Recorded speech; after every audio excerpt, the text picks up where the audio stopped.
So welcome, आदाब, सत श्री अकाल, राम राम, जय हिंद। स्वागत है सभी दोस्तों का। और दोस्तों, क्या आप फिजिक्स से रिलेटेड परेशान हैं?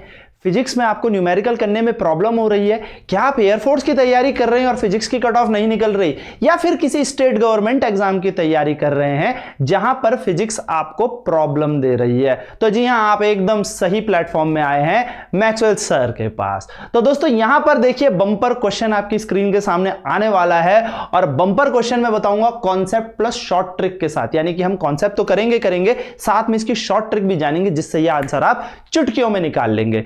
तो बिल्कुल मजा आ जाएगा, बिल्कुल एकदम मजा आ जाएगा, ऐसी ट्रिक जिसमें मजा आ जाएगा। तो ऐसा ही क्वेश्चन आपकी स्क्रीन में एकदम से मैं रखता हूं एंड देन आपको इसका कॉन्सेप्ट बताता हूं। तो क्वेश्चन कहता है, a body is released from a top of a tower of height h metre, it takes t second to reach the ground, what is the position of the ball in t by 3 second from the ground? Question क्या कह रहा है, h metre ऊंचाई वाले एक tower के शीर्ष से एक पिंड को छोड़ा जाता है, ठीक है, और उसे जमीन में पहुंचने में t सेकंड लगते हैं, ठीक है। अब पूछा गया है कि जब वो जमीन से t by 3 सेकंड, समझ रहे हो, t by 3 सेकंड जब वो बॉल ऊपर से नीचे आई होगी तो जमीन से कितने ऊपर होगी। यानी कि सवाल कुछ इस तरीके से है कि मैं हूं एक टावर पे खड़ा और मैंने एक बॉल को छोड़ा। जब उस बॉल को छोड़ा तो वो t सेकंड में जमीन में पहुंची। देखो, छत पे हम खड़े हैं, बॉल आई और कहां पहुंच गई, जमीन पे पहुंची। तो जमीन में पहुंचने में उस बॉल को लगे t सेकंड। सर समझ में आती है बात। लेकिन हमसे पूछा है कि जब वो t by 3, यानी कि अगर उसको 30 सेकंड यहां पर आने में लगे होंगे तो 10 सेकंड पे वो किस ऊंचाई पे होगी। बात समझ रहे हो? अगर 300 सेकंड उस बॉल को नीचे आने में लगे, ध्यान से समझेंगे दोस्तों, 300 सेकंड अगर उस बॉल को, ये पृथ्वी है, धरती पे आने में लगे तो t by 3 सेकंड यानी कि 100वें सेकंड पे वो कितने ऊपर होगी। ये आपसे क्वेश्चन पूछा है। अब इस क्वेश्चन को मैं आपको कॉन्सेप्ट से बताता हूं। बहुत ही प्यारा कॉन्सेप्ट है।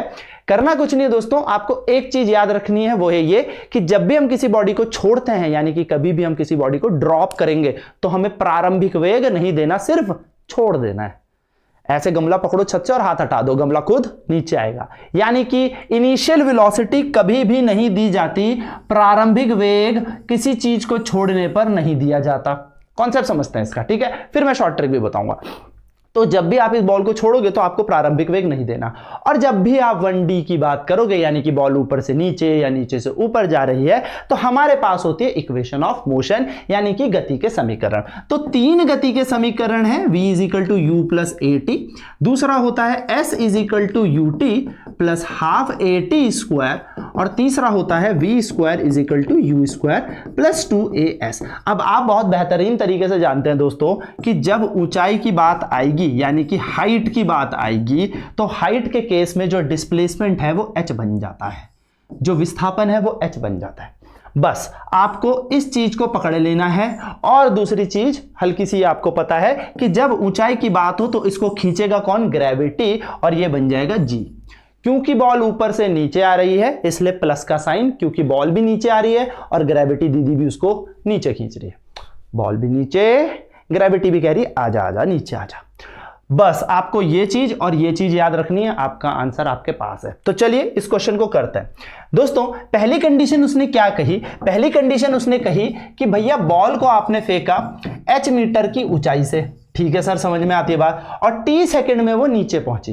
तो इस समय अगर मैं इसकी ऊंचाई के लिए गति का समीकरण लगाऊं तो क्या लगेगा, ut + ½ g और t का स्क्वायर। क्योंकि टाइम कितना लगा है दोस्तों, टाइम लगा है t, टाइम कितना लगा है, t सेकंड, जब कितनी हाइट से आई है, h हाइट से आई है, ठीक है सर, समझ में आती है बात। अब जरा एक बात बताओ, क्या छोड़ने के लिए कोई प्रारंभिक वेग दिया होगा? नहीं। तो जब कोई प्रारंभिक वेग नहीं दिया होगा तो ये ut तो खत्म हो गया। यानी कि हम यहां पर लिख सकते हैं ½ gt², और इसको एक डब्बे में डाल के कर दो बंद। ये कौन सी ऊंचाई है दोस्तों, ये वो वाली ऊंचाई है जो पूरी की पूरी इसने मापी, कितने सेकंड में, t सेकंड में, ठीक है सर। अब दूसरी कंडीशन में उसने कहा, माना मैंने कि वो सिर्फ यहां से यहां तक ही पहुंच पाई t by 3 सेकंड में। अब जब t by 3 सेकंड में वो आई होगी तो माना वो बहुत ही कम दूरी तय करती है, और नाम ले लेते हैं उसका h'। अब दोस्तों h' कैसे निकाला जाएगा, तो सर h' माना पहुंचने पर उसको लगते हैं t by 3 second. H dash तक उसे पहुंचने में, यानी कि यहां तक पहुंचने में, यहां से यहां तक पहुंचने में ये जो दूरी है ये मापने में उसको t/3 सेकंड लगता है। तो गति का समीकरण तो सेम है, क्यों? क्योंकि प्रारंभिक वेग यानी कि इनिशियल वेलोसिटी तो अभी भी 0 है क्योंकि बॉल को तो छोड़ा। तो एच डैश की मान आ जाएगा दोस्तों यूटी तो है ही नहीं, तो हाफ की जगह देखो हाफ, जी की जगह जी, बस टाइम की जगह आपका हो जाएगा t/3 का होल स्क्वायर। कुछ नहीं किया, वही इक्वेशन लगाई, बस प्रारंभिक वेग को शून्य कर दिया। तो एच डैश आप देखोगे तो आपके पास आ जाएगा हाफ जी टी का स्क्वायर और 3 तिया 9 यानी कि 3 का। अब दोस्तों आपसे पूछा है कितने ऊपर है, जरा गौर से करो, कितने ऊपर है। आपसे तो जमीन से पूछा है ना, जमीन से कितने ऊपर है। तो यदि ये पूरी ऊंचाई h है तो जमीन से कितने ऊपर होगी, h माइनस एच डैश। भाई अगर ये पूरी ऊंचाई h है तो h डैश बराबर तो आ गई, तो कितने ऊपर है जमीन से, h माइनस, देखो ना ये पूरा यहां से यहां तक h था, उससे h डैश घटा दो तो h माइनस एच डैश। तो h की जगह हम लगाएंगे दोस्तों पूरा half G T square minus H dash कितना है, half G T square by 9। अब जरा कमाल वाली बात देखेंगे दोस्तों, ध्यान से सुनेंगे इस कॉन्सेप्ट को, ध्यान से।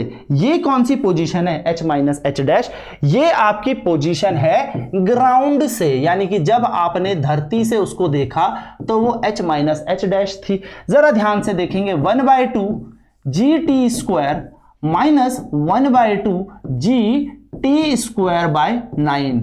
हम क्या करते हैं, इस इक्वेशन में से 1/2 जी टी स्क्वायर को कॉमन ले लेते हैं। हमने क्या किया, 1/2 जी टी स्क्वायर को कॉमन ले लिया, यहां बचेगा दोस्तों 1, यहां बचेगा 1/9। क्या दोस्तों half G T square h के बराबर नहीं है? क्या half G T square h के बराबर नहीं है? तो हमने क्या करना है, इस हाफ जी टी स्क्वायर की जगह h लिख देना है। भाई इतना जो है वो इस वाले लाल वाले समीकरण से, देखो half G T square h के बराबर है, तो हमने इसको यहां पर लगा दिया। और यहां पर क्या किया सर, यहां पर हमने इसको सॉल्व कर दिया। तो एलसीएम लेंगे, नीचे आएगा 9, ऊपर जाएगा 9 माइनस 1, और जब आप इसको सॉल्व करोगे तो 9 में से 1 जाएगा 8, h की जगह h और नीचे आएगा 9, और ये आपका आंसर है। अब ये था इसका कॉन्सेप्ट कि सर इस तरीके से हम बताएंगे कि t/3 सेकेंड में वो 8h/9 जमीन से है, जमीन से। अगर आपसे ऊपर से पूछेगा तो कितना हो जाएगा, ऊपर से तो आप आराम से निकाल सकते हो, सिंपल यहां पे वैल्यू दे रखी है। देखो ऊपर से पूछेगा हाफ जी टी स्क्वायर, यानी कि अगर वो पूछे ऊपर से कितना है तो इस पूरे का मान h/9 है। तो ऊपर से कितना, h/9, और नीचे से अगर कोई देखेगा तो कितना आ जाएगा दोस्तों, 8h/9। अब ये था पूरा का पूरा कॉन्सेप्ट। पर सर पेपर में अगर इतना कॉन्सेप्ट करेंगे तो दूसरा क्वेश्चन कब करेंगे? बिल्कुल जब एग्जाम में हमें दूसरा क्वेश्चन करना होगा। सर इतना टाइम नहीं होता कि हमें एकदम से दूसरा क्वेश्चन अटेम्प्ट करें, तो एकदम से करना होता है। तो सर टाइम कैसे बचाया जाए, तो उसके लिए देखो बहुत ही प्यारी एक शॉर्ट ट्रिक बनाते हैं, और शॉर्ट ट्रिक है पोजीशन फ्रॉम ग्राउंड। ध्यान से देखना, position from ground will be, जितनी हाइट आपको दे रखी है वो ब्रैकेट में 1 माइनस 1/n²। n का मतलब है कितने समय में आपसे पूछा है। n का मतलब है अगर t/3 टाइम दिया है तो n का मतलब 3 है, अगर t/4 समय दिया है तो n का मतलब 4 है, और अगर t/5 टाइम दिया है तो n का मतलब 5 है। यानी कि आपको इस n की जगह जो भी समय दे रखा है, t/2 time, t/3 time, t/4 time, जो भी नीचे लिखा है उसको n लगाना है। सर ये ट्रिक बनी कहां से? तो दोस्तों ये ट्रिक यहीं से बनी है, कोई नई ट्रिक मैंने नहीं जनरेट की है, इसी तरीके की ट्रिक मैंने यहां से बनाई है। देखो क्या किया, half G T square common लिया था, जरा यहीं पे ट्रिक बनाना सीखते हैं। Half G T square common लिया था, हासिल लिया था, क्या बचा था 1/, अब देखो 9 का मतलब 3 का स्क्वायर, 1/3 स्क्वायर, क्योंकि भैया पीछे 3 स्क्वायर ही था देखो, तो इसे 3 स्क्वायर को हमने ये लिख दिया, बस खत्म कहानी। Half G T square h है, इसका हो गया 1 माइनस 3 का स्क्वायर, यानी कि मैंने जो कहा उसी को n कहा। तो ये इस तरीके से आपका आंसर आ जाएगा। बस अब आपको कुछ नहीं करना, ये फॉर्मूला याद रखना है और दैट्स इट, आंसर है। फिर मैं एक और धाड़फैड़ वाला सवाल बताता हूं कि किस तरीके से आप इसको मिनटों में करेंगे, चुटकियों में या सेकंड्स में करेंगे। तो सबसे पहले हम ये वाली ट्रिक सीखेंगे कि जब भी हमें पोजीशन फ्रॉम ग्राउंड दी हो तो हमें लिखना है हाइट ब्रैकेट 1 - 1/n²। n का मतलब है अगर टाइम t/3 है तो जो नीचे 3 दिया है उसका स्क्वायर, टाइम 4 है तो 4 का स्क्वायर, 5 है तो 5 का स्क्वायर, जैसे कि क्वेश्चन ये आपकी स्क्रीन में है। धड़ इसको निकालेंगे और फिर मैं आपको एकदम से बताऊंगा कि कैसे सोचना है ऐसे क्वेश्चन को देखते ही। क्वेश्चन कह रहा है a body release from a top of tower of height h metre. ठीक है, h मीटर की ऊंचाई से एक बॉल को छोड़ दिया। It takes t second to reach the ground, what is the position at t/4। अब आपसे t/4 सेकेंड्स में पूछा है, कितने में पूछा है, t/4 सेकेंड में बता दो। यानी कि h मीटर की ऊंचाई वाले एक टावर के शीर्ष से आपने किसी पिंड को छोड़ा, भैया वो t समय पर जमीन तक पहुंचता है। आपसे पूछा जमीन से जब t/4 सेकेंड ऊपर वो होगा, या फिर ऐसे समझो जब पूरा टाइम t था तो t/4 जब टाइम लग रहा था तब वो कितने ऊपर था, ये पूछा है आपसे। तो अब क्या करना है दोस्तों, वही शॉर्ट ट्रिक मैंने बोला, x ग्राउंड लिखेंगे। अब इतना नहीं लिखना, टोटल हाइट h है 1 - 1/n का स्क्वायर, यहां कितना दिया है t/4 यानी कि 4 का स्क्वायर। दोस्तों h 1 - 1/16 और आंसर आ जाएगा आपका 16 एकम 16 और 1 15, 15/16 और सीधा आपका आंसर है 15h/16 और धैड़ फैड़ आपका आंसर आ जाएगा मिनट से पहले, मिनट से पहले, मिनट से पहले।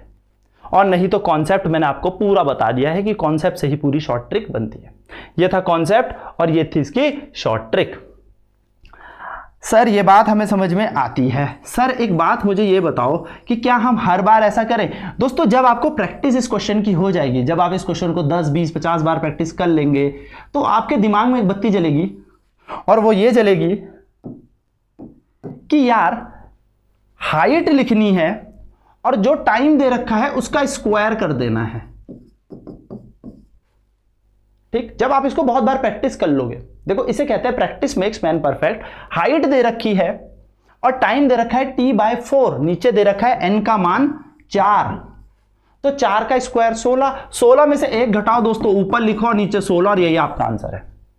क्या बोला मैंने? ध्यान से सुनेंगे मेरी बात। मैंने कहा आपको कुछ नहीं करना, आपको बस 1-2 बार इस क्वेश्चन की प्रैक्टिस करनी है एंड देन आपका आंसर देखो मिनट से पहले, अब तो सेकंड में आ जाएगा। क्या करना है, आपने लिखना है h, फिर यहां पे टाइम देखना है t/4 सेकेंड है, यानी कि 4 का स्क्वायर होगा 16 और 16 में से 1 घटा के ऊपर लिख देना 15h/16 और ये आपकी ऊंचाई है या पोजीशन है t/4 सेकेंड में। तो आई होप आपको ये वाला तरीका समझ में आया होगा। नहीं तो पोजीशन फ्रॉम ग्राउंड का फॉर्मूला हम डायरेक्ट याद कर लेंगे, हाइट इंटू 1 - 1/n²। तो ये शॉर्ट ट्रिक थी जो आपको मुझे बतानी थी, जिसके लिए ये बहुत ही प्यारा क्वेश्चन है और बहुत बार पेपर में फंस जाता है और हम लोग बोलते पता नहीं कितना लंबा सवाल है। अब ये है आपका होमवर्क। इस क्वेश्चन को आपको होमवर्क करना है और ऑप्शन मुझे कमेंट बॉक्स में देंगे और कमेंट करना नेसेसरी है दोस्तों।